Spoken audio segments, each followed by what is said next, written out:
Asalaamaaleykum, ñu ngi leen di nuyu di leen ziar di leen bëggee bu baax a baax. Ravi de vous retrouver encore une fois sur votre chaîne A2S Pro avec un immense plaisir. Continuez leen di abonné ngeen bës cloche de notification bi bu ko defee bépp vidéo bu ñu dugal ngeen mën ko jot à temps réel. Bu leen fàtte di bës j'aime bi maanaam di aimer vidéo bi di ko like bu baax a baax ndax loolu dafay tax mu sori ñëpp jot ci. Bu leen fàtte di partager, bu leen fàtte tamit di commenter, c'est très important, dina ci am solo lool. Comme on a l'habitude de le faire, di wax sur ce qui concerne l'actualité politique sénégalaise. Tay nak dañuy wax ci justice bi nga xamanteni tay nu muy doxé ci jamono ji am nañ ci yaakaar ci li ñu gis ci fan yi ñu weesu ba ci jamono ji ni. Cheikh Bara Ndiaye ñëpp xam ko ci jàppale projet Pastef rawatina ak le président Ousmane Sonko mu yàgg muyee mayo daj ci lu nekk ñu tëj ko ci kaso mu sonn ci def ci alalam def ci dooleem def ci xelam def ci xalaatam di def ay chronique yu am solo nag sénégalais yëpp kontaan ci di ko déglu di ko bàyyi xel mu nekk koo xam ne ay analyse yu pertinente lay def en tant que doomi daara mu nekk loo xam ne ñu ci kontaan bëri nañ lool ndax bu njëkk ba li ñu gisoon mooy boo jàngul tubaab doo toog di analyser dañuy jàpp ne yow su fekkee daara nga jàng sax yow bokkoo ci société bi dañu lay marginaliser mais léegi Sénégal yi dañu décomplexé yooyu jeex na léegi. Cheikh Bara Ndiaye boobu nag moom la Thérèse Diouf Faye porté plainte. Thérèse Diouf Faye ku ko xam ko ak Macky Sall mu yàgg lool ci parti bii di APR. Elle a occupé pas mal de postes au sein du gouvernement de Macky Sall ba li mu mujjee nekk mooy ministre. Donc Thérèse Diouf Faye boobu nee na Cheikh Bara Ndiaye daf ko diffamer maanaam daf ko duural loolu lay olof di tuddee diffamation am ñuy wax ne daf ko sosal maanaam wax ay wax yoo xam ne jàpp na ne loolu du dëgg mu porté ko plainte jamono ji Cheikh Bara Ndiaye ba nga ca dig di wuy ji ñu gis ne tamit ki nga xam ne moom mooy Dora Gaye ci semaine bii passé waa section de recherche gendarmerie bu Colobane teg nañ ko loxo ba déféré ko ci procureur jox ko juge d'instruction bu 3e cabinet kooku daal di koy placer sous mandat de dépôt. Li ko jiitu Bah Diakhaté l'insulteur de l'APR nga xam ne moo doon saagaal ndey waa APR yi képp koo xam ne nga contre Macky Sall day ubbi live am toog biir Sénégal di la saaga ndey jiñ nit ñi ay góor jigéen façon wax ju ñaaw ju nekk mu koy teg ci deru nit ñi moo ki nga xam ne mooy Oustaz Cheikh Ahmed Tidiane Ndao ñoom it gis nga tëj nañ leen 3 mois de prison tey Bah Diakhaté li mu def moo Oustaz Cheikh Ahmed Tidiane Ndao mooy que ça da daan am ci temps yu Macky Sall nga bokk Pastef wala nga nekk activiste boo xam ne da ngaa contre Macky Sall ànd ak moom dañ lay jàpp loo xam ne flagrant délit lay nekk de te mooy que li Bah Diakhaté def ak li Oustaz Cheikh Ahmed Tidiane Ndao def dañ lay fekk sa kër gendarme yi ci boppam ñoo lay fekk sa kër agressé la escalade sa mur toj sa ay verre kër comme Cheikh Bara ni ñu ko defoon ni ñu koy jël si deful dara ñu agressé ko ci kanamu jabaram toj vitre yu nekk këram yëpp ci saalam bi te deful dara jël ko yóbbu ko dem tëj ko ubbil ko instruction ba mu feebar fa ba naroon ci ñàkk bakkanam noonu lañ def Pape Alé Niang dam jëli ko këram bu njëkk ba dañ kaa koj def ko lu ñuy tuddee guet-apens kii ale Papa Gueye Fall bi deuxième fois bi tamit bi ñu koy jàpp këram dañ kaa jël si Ousmane Sonko ay gendarme ñoo ñëw këram escalade miiram jàpp ko yóbbu ko tëj ko kaso nit dof pareil Fala Fleur ñoom Mati Sarr Niang ñu ci ëpp daal kenn convoqué wu leen am na nag ñoo xam ne convoqué nañ leen mais ñu ci ëpp daawuñu leen convoqué te duñ def dara de xam nga lan la ñuy def Ousmane Sonko lañu àndal ànduñoo ak Macky Sall loolu lañ leen doon tëjee Bassirou Diomaye Faye mi nekk président de la République ni instant bi nekk inspecteur des impôts et domaines un cadre de l'administration def benn post ci Facebook bi wax xalaatam ci justice bi ni muy demee bureau lañ ko fekk enlevé ko yóbbu ko Fadilou Keïta tamit pareil benn post la def ci Facebook bi rek j'espère qu'ils n'ont pas tué mon frère ñu jàpp ko tëj plus d'1 an Maître Ngagne Demba Touré ñu persécuté ko mu dem exil Mali toog fa ak ñeneen bëri nañ loolu góomu xol la quoi maanaam dafa métti te pourtant li taxoon ñu ko doon def mujjuñ ko sax am mooy bëggoon a éterniser au pouvoir ñoo bëggoon a tiital ñëpp napp ñëpp noot ñëpp semer la terreur ci dëkk bi nga xam ne kenn dootul waxati ñëppay noppi ñu toog jàpp Ousmane Sonko tëj tas parti ba jàpp cadre yëpp ne léegi jeex na voilà Macky ne léegi bokkatuma jàpp ne Amadou Ba mooy ñëw toog facilement fan la mujjee ñañ doon def loolu lañ mujj dem di négocier parce que xam nañ ne ñii ñoom la sénégalais yi bëgg te buñ faluwul jàmm du am ci réew ma moo tax gis nga bi ñu faloo réew ma dafa neex jàmm am waaw kenn doxatul ci mbedd mi di tiit ñu nekkoon bitim réew doon xalaat ne bu ñu egsee aéroport ñu jàpp leen mais xoolal loolu nu mu garaawee aéroport sa dëkk ngay wax sa xalaat nga ñëw ñu jàpp la quoi ne la yow da ngaa nekkoon bitim réew di wax sa xalaat ñu jàpp la tëj la ci kaso bi te ci moment boobu ñu ngi protéger ay bandits ay voyous ay délinquants financiers ay délinquants sexuels ñoo xam ne détournement de deniers publics lañ def ñi def ay menaces de mort ñi rey ay nit ñu leen di protéger am na ay forces de l'ordre yu rey ay nit gis nga booy boobu dëkk Parcelles Cheikh Wade dañ ko natt à bout portant dóor ko bal mu daanu dee te ki ko rey mu ngi dox ay soxlaam Sénégal mujjul fenn ak nervi yu ñu recruté woon ñuy rey nit ñi mais loolu c'était grave dafa jéggi woon dayoo soxna Ami Dia moom 30 000 francs la envoyé benn militant Pastef ñu fekk ko këram jàpp ko dem tëj ne ko terroriste nga ay force spéciale ak lu ne ay ñoom Kaba Jakite bi nekk Parcelles boo limee da ngay juum gars yi bëri nañ jàpp ay nit di leen jiñ ay rebelle man loolu daf ma métti loolu du ma ko gaaw a fàtte Macky Sall ak justice am bi procureur am yii ak juge d'instruction yam yooyu ñaari juge d'instruction yam yi doyen des juges ak ki nekk ci deuxième cabinet bi mais ñooñu dañoo yàq àdduna ay doomi àdduna Sénégal am na ñoo xam ne bu ñu génnee ci kaso yi dañoo yoom nekkatuñ góor am ay jigéen yu génn feebar mais Coro Mandela dafa ëmb ñu jàpp ko tëj ko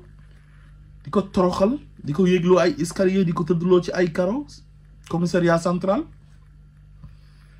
nan ko ay boo fi avorté tamit on s'en fout di ko wax waxi salte yu bon yu ñaaw di torturer ay nit ay jeunes torturer nañ leen fii par Ablaye Seck moo tax justice bii nii ak eeru Diomaye ak Sonko bii lu ñu war a réparer ci ay injustice dafa bëri il faut que ñu réparer yenn injustice yi parce que dafa métti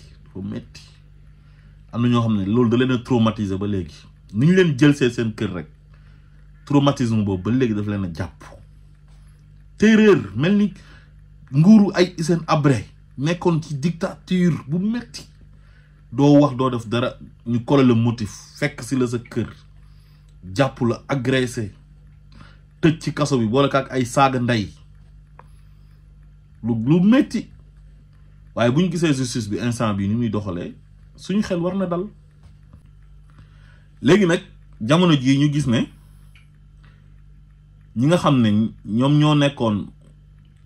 ci cours et tribunaux yi Macky Sall teg leen fa ñuy àtte ba pare di acharné wu wala ci kaw ñi nga xam ne dañoo contre Macky Sall mais ñooñu ñoo fi nekk léegi di def li yoon digle li nekk ci texte yi respecté code pénal bi respecté code de procédure pénale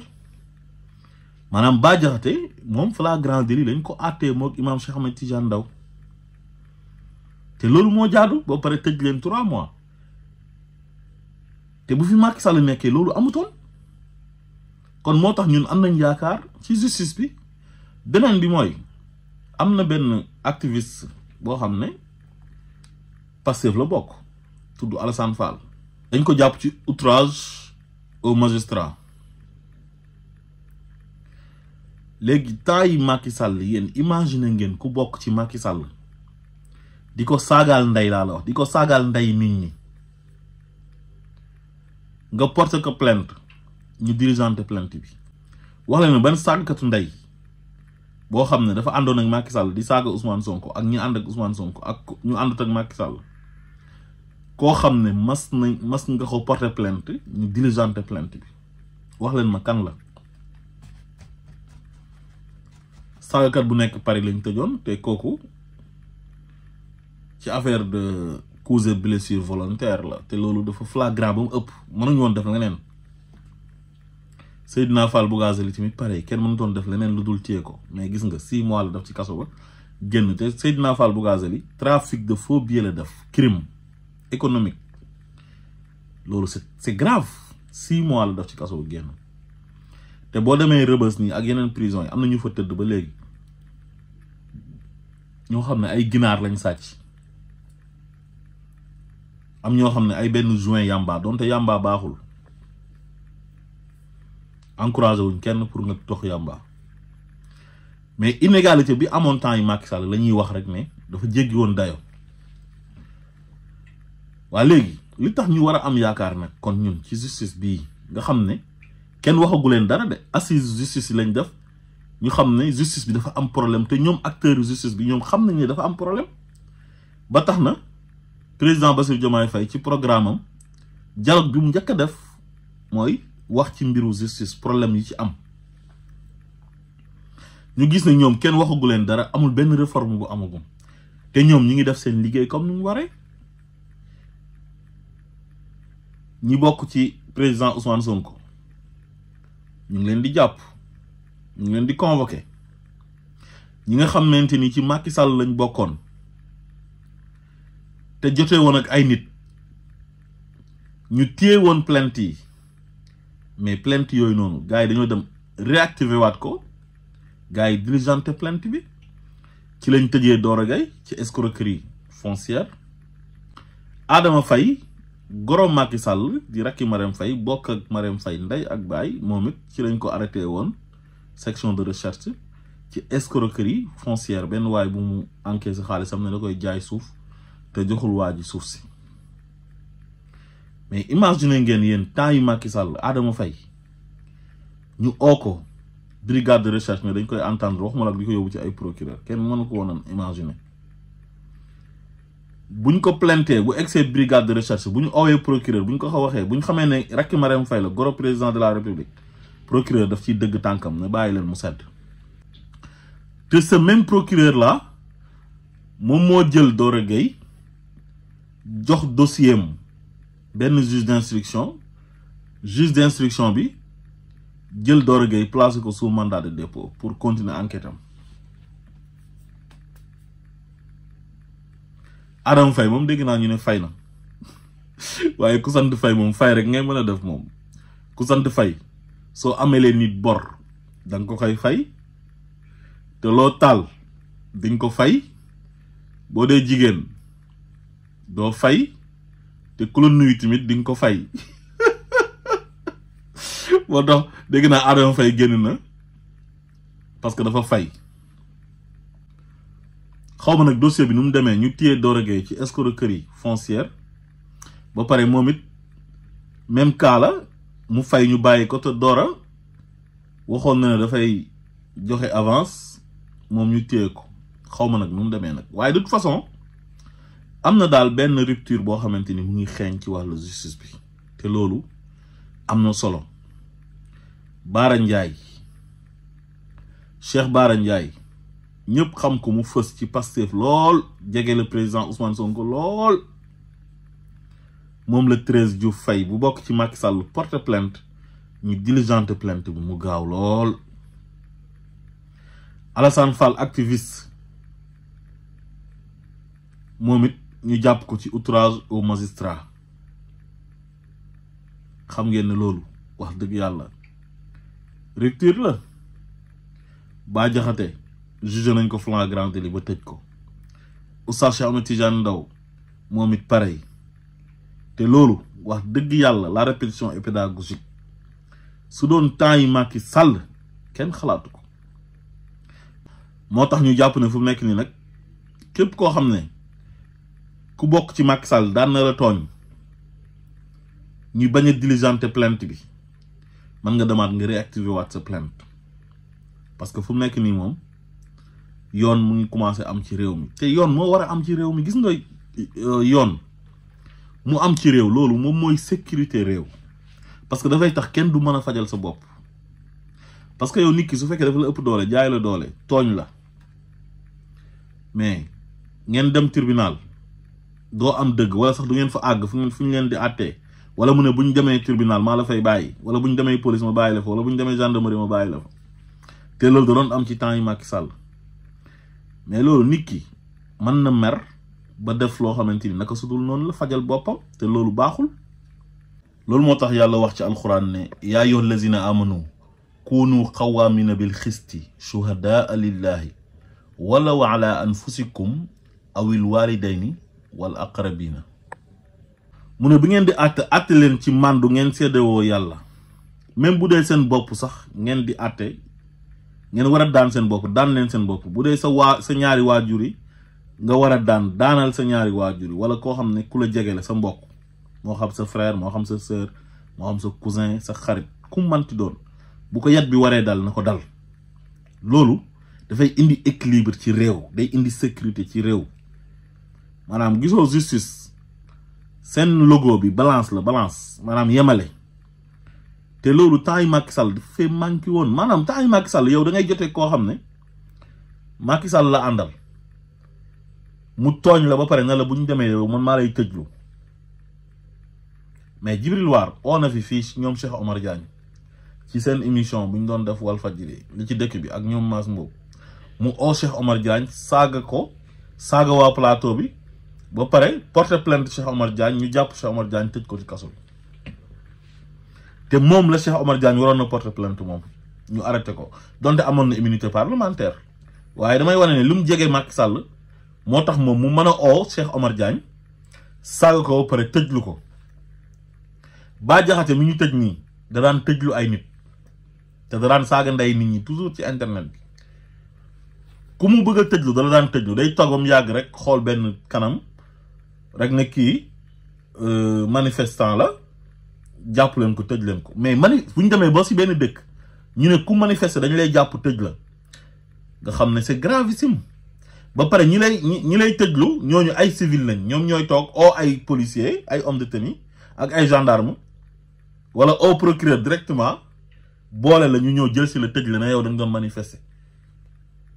te droit de manifestation nekk ci constitution bi mais loolu dafa jéggi woon dayoo waa kër Macky Sall dañ doon tëjlu Anita da daan tëjlu ay nit da daan toog ba mu neex ko mu ciblé ay nit